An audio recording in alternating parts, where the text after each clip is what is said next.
से लिखिंट मो स्वास्थ्य प्रति मु सब बेले सचेतन थी विशेषकर जितेबाला स्वास्थ्य कथा आसे ताकू नहीं प्रथमे मु प्राधान्य दे थाए डाएट प्लान अनुसार खाऊली सुस्थ खाद्य खाऊली मो शरीर भल जत्न नेउथली मु केबे तेलिया खाद्य खाऊ नथली फास्ट फूड बाहर खाद्य ठू दूरे थी किंतु जेतेबाला घंटा घंटा धरी कंप्यूटर रे वेबसाइट काम कली सेतेबाला मु अलसुआ हो गली बाहर दुनिया ठारू मु दूरे रहिली एपरिकी मु नियमित व्यायाम करने भूली गली कंप्यूटर पाखरे बसी काम करी करी शेष में मु भयंकर रोग को निमंत्रण कली।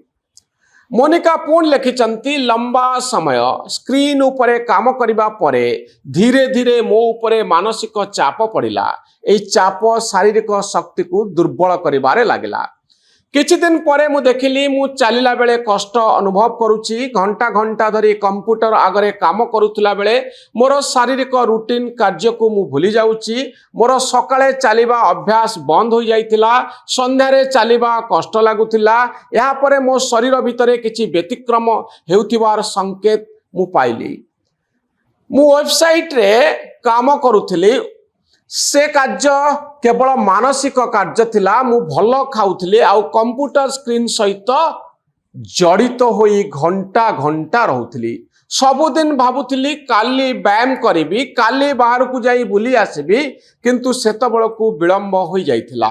मोनिका कहती तांको शरीर रे से धीरे धीरे थक्कापण अनुभव कले परे अस्वस्थी लगिला कामर चापरे तांकु निद भी ठीक ठाक हैला नाही या परे से डाक्तर पाखक गले डाक्तर कहले स्टेज 4 कोलोरेक्टल कैंसर मते आक्रांत करि सारिथिला कैंसर या परे से जानिले भल खाइले भी जणे कैंसर रे पीड़ित हेब नाही यार कोनोसी ग्यारंटी नाही निरोग रहिबा को हेले खाद्य सह व्यायाम रो आवश्यकता रहिछि आउ आपण को चाप मुक्त रहिबा निहाती जरूरी।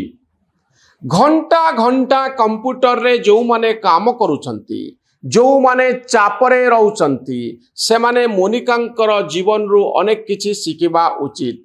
जदि आपण भाबुछंती आपण भल खाउछंती आउ आपण को रोग हब नाही ताहले आपण भूल भाबुछंती। मोनिका एमती भाबुथिले जेमती आपण माने समस्ते भाबुछंती। तेणु दर्शक बंधु उत्तम स्वास्थ्य पाई खाद्य जेभली जरूरी स्वास्थ्य को ठीक रखिबा पाई व्यायाम मध्य से भली जरूरी एक्सरसाइज जरूरी। जदि आपण गोटिए उपरे ध्यान दउछंती अन्यटी उपरे ध्यान दउनांती ताहले आपण विपद को निमंत्रण करूछंती। सतर्क रुहंतु आउ जीवन रो आवश्यकता को पूरण करंतु। सुस्थ जीवन पाई केवल भल खाद्य जरूरी नुहे व्यायाम रो आवश्यकता अछि मानसिक संतुलन रक्षा करिवार आवश्यकता अछि।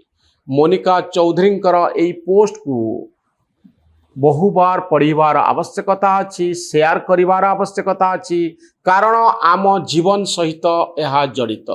आपण असुस्थ होई गले समाज पाई आपण अकामी ही जिवे आपण अन्य को प्रभावित करिवे परिवार को प्रभावित करिवे पूरा समाज व्यवस्था को प्रभावित करिवे। यह केवल आपणकर व्यक्तिगत समस्या नुहे बरं आपणक परिवार आउ बृहत्तर समाज एक समस्या। तेणु सावधान रुहंतु जदि आपण घंटा घंटा केवल कंप्यूटर स्क्रीन पाखरे बसुचंती आउ भल खाई भाबुछंती जे मु सुस्थ अछि। ए भिडियोटी केमती लागिला आपण माने मतामत रखिबे आम चैनल न्यूज रूम को सब्सक्राइब करिवे आम भली सांबादिक मानन को उत्साहित करिवे। धन्यवाद नमस्कार।